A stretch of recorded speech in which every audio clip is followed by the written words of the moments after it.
ಎಲ್ಲರಿಗೂ ನಮಸ್ಕಾರ. ಅಲ್ಪೈನ್ ಅಕಾಡೆಮಿಗೆ ಸ್ವಾಗತ. ಇಂದಿನ ಈ ವಿಡಿಯೋದಲ್ಲಿ ನಾವು ಮುಂಬರುವ ಪರೀಕ್ಷೆಗಳಿಗೆ ಅತಿ ಉಪಯುಕ್ತವಾಗಲಿರುವ ಮಾಹಿತಿಯನ್ನು ತಿಳಿದುಕೊಳ್ಳೋಣ. ಆದ್ದರಿಂದ ವಿಡಿಯೋವನ್ನು ಕೊನೆವರೆಗೂ ನೋಡಿ. ಇಂದಿನ ಈ ವಿಡಿಯೋದಲ್ಲಿ ನಾವು ಕನ್ನಡದ ಹೆಸರಾಂತ ಸಾಹಿತಿ ಸಾರಾ ಅಬೂಬಕರ್ ಬಗ್ಗೆ ತಿಳಿದುಕೊಳ್ಳೋಣ.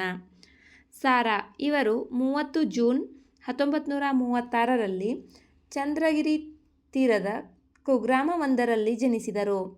ಇವರು ಬರೆದ ಮೊದಲ ಕಾದಂಬರಿ ಚಂದ್ರಗಿರಿಯ ತೀರದಲ್ಲಿ ಲಂಕೇಶ ಪತ್ರಿಕೆಯಲ್ಲಿ ಧಾರಾವಾಹಿಯಾಗಿ ಪ್ರಕಟಗೊಂಡಿತ್ತು. ಚಂದ್ರಗಿರಿಯ ತೀರದಲ್ಲಿ ಸಹನ, ವಜ್ರಗಳು, ಕದನ ವಿರಾಮ, ಸುಳಿಯಲ್ಲಿ ಸಿಕ್ಕವರು, ಪ್ರವಾಹ ಸುಳಿ, ತಳವಡೆದ ದೋಣಿ, ಪಂಜರ, ಇಳಿಜಾರು, ಕಾಣಿಕೆ ಮುಂತಾದ ಕಾದಂಬರಿಗಳನ್ನು ಬರೆದಿದ್ದಾರೆ. ಚಪ್ಪಲಿಗಳು, ಪಯಣ ಇವರು ಬರೆದ ಕಥೆಗಳಾಗಿವೆ. ಅರ್ಧರಾತ್ರಿಯಲ್ಲಿ ಹುಟ್ಟಿದ ಕೂಸು, ಕೆಡ್ಡ, ಸುಮ್ಮಯ್ಯ ಇವರು ಬರೆದ ಜನಪದ ಕಥೆಗಳಾಗಿವೆ. ಐಷಾರಾಮದ ಆಳದಲ್ಲಿ ಎಂಬ ಪ್ರವಾಸ ಕಥನವನ್ನು ರಚಿಸಿದ್ದಾರೆ. ಕಮರಿದ ಕನಸು, ಮಗಳು ಹುಟ್ಟಿದಳು, ತೇಲಾಡುವ ಮೋಡಗಳು, ತಾಳ ಎಂಬ ಬಾನುಲಿ ನಾಟಕಗಳನ್ನು ರಚಿಸಿದ್ದಾರೆ.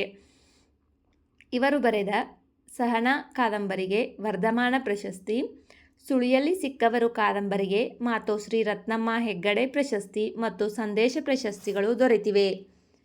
ಅದೇ ರೀತಿ ಇವರ ಸಾಹಿತ್ಯ ಸೇವೆಗಾಗಿ ಕರ್ನಾಟಕ ಸಾಹಿತ್ಯ ಅಕಾಡೆಮಿ ಪ್ರಶಸ್ತಿ, ದಾನ ಚಿಂತಾಮಣಿ ಅತ್ತಿಮಬ್ಬೆ ಪ್ರಶಸ್ತಿ, ಬಿ ಸರೋಜಾದೇವಿ ಪ್ರಶಸ್ತಿ, ಅನುಪಮ ಪ್ರಶಸ್ತಿ, ರಾಜ್ಯೋತ್ಸವ ಪ್ರಶಸ್ತಿ, ನಾಡೋಜ ಪ್ರಶಸ್ತಿ, ಮಾಸ್ತಿ ಪ್ರಶಸ್ತಿ, ನೃಪತುಂಗ ಪ್ರಶಸ್ತಿಗಳು ಲಭಿಸಿವೆ.